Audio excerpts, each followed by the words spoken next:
બગદાણાના કોળી યુવક ઉપર હુમલો થયા બાદ કોળી સમાજ એક થયો છે।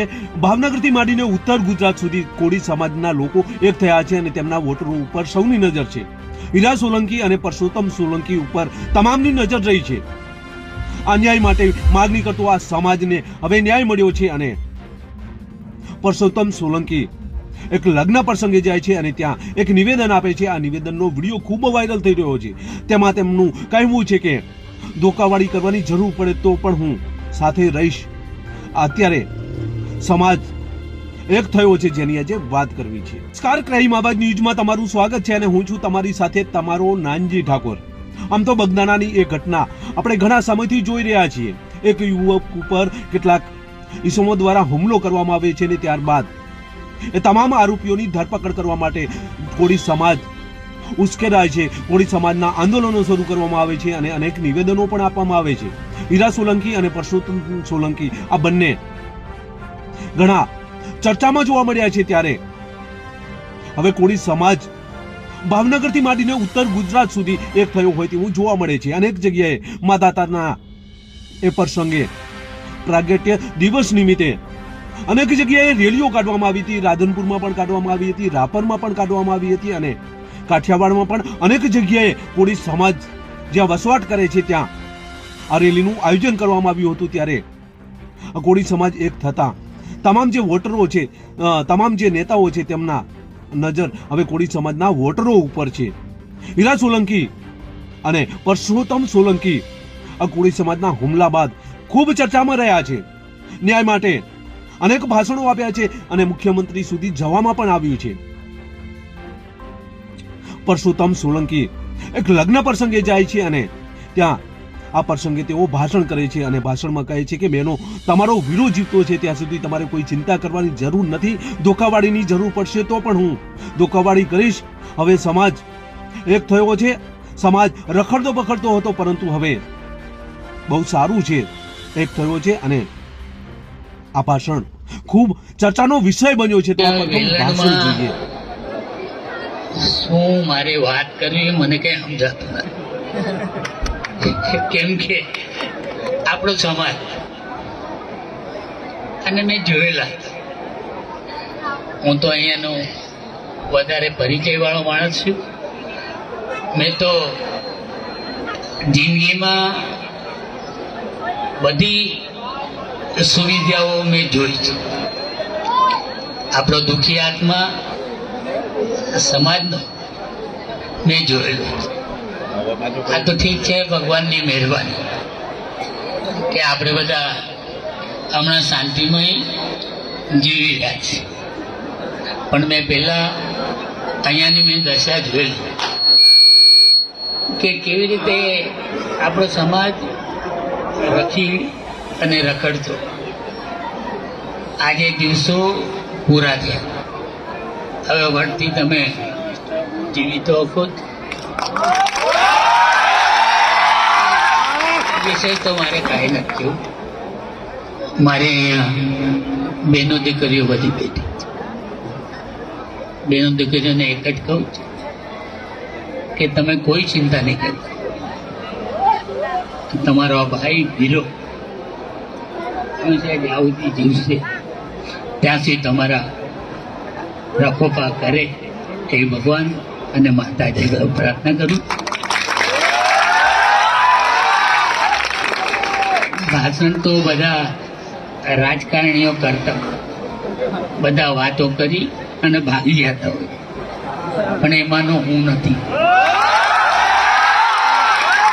જરૂર પડે ને ત્યારે ધોકા દેવા પડે ને તો હું ધોકાઈ દઉં। કોઈની મને કોઈ મર્યાદા આવતી નથી। હું કોઈ રાજકારણ કરતો નથી, રાજકારણ આવડતું નથી। હું દુઃખીને આમે દુઃખી, સુખીને આમે સુખી। મેં જે જિંદગી જોઈ ને એવી તમને કોઈને ભગવાન ના આપે। હંમેશા શાંતિમય જીવો એવી ભગવાન અને માતાજી હું પ્રાર્થના કરું છું। અહીંયા વેલણ મુકામે આ સમૂહ લગ્નમાં હું તો આજે મને 38 વર્ષ થઈ ગયા સમૂહ લગ્ન કરતા કરતા। કેમ કે આપણી બહેનો દીકરીઓને મેં જોઈ છે, એ લોકોના જે દુઃખ હતા ને હું જોતો. આજે ભગવાનની મહેરબાની કે આપણી બહેનો દીકરીઓ તો સુખ શાંતિથી જીવે છે, પણ અહીંયા જે દીકરીઓ પરણે છે એના મા બાપને અને એના સસુરાલને મારા તરફથી એક જ નમ્ર હતી કે આ દીકરીઓ પરણે જ ને એ તમારી દીકરીઓ, એટલે એને કોઈ દુઃખ નહીં આપતા. મારી દીકરીઓ ઘરેથી જાય ને ત્યારે રડશે, પણ મેં જોયેલું છે. આટલા વર્ષોથી હું કરું જ કામ, પણ મેં કોઈ દી બહેનો દીકરીઓને દુઃખી થતી હોય ને તો હું ન જોઉં, કેમ કે આ દિવસોને જોયેલા.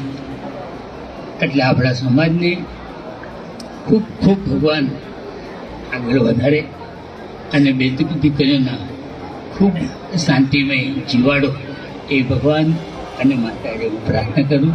બાકી તમને કોઈને કાંઈ બી તકલીફ પડે તો પરસોત્તમ સોલંકી જ્યાં સુધી જીવશે ને ત્યાં સુધી તમારા બધાના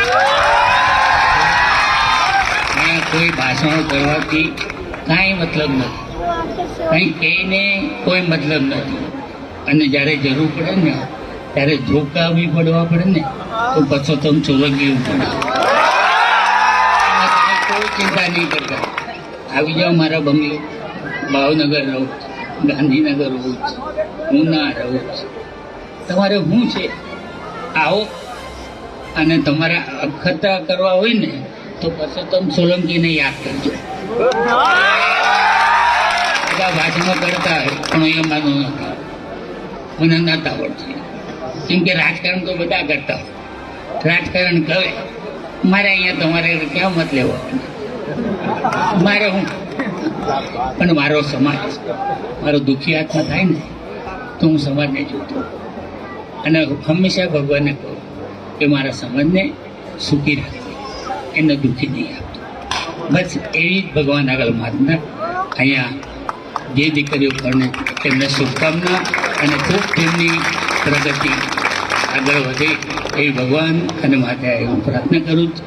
અહીંયા જે મને બોલાવી અને મને જે માન આપવામાં આવ્યું તેમને બધાને મારા ખૂબ ખૂબ અભિનંદન. આગળ વધો એવી શુભકામના. સમાજ આ યુવકના હુમલા બાદ એક થયો છે. કાઠિયાવાડથી માંડીને ઉત્તર ગુજરાત, જેમાં રાધનપુર હોય કે પછી એ રાપર હોય, આ તમામ વિસ્તારમાં કોળી સમાજ એક થયો હોય તેવું જોવા મળી રહ્યું છે.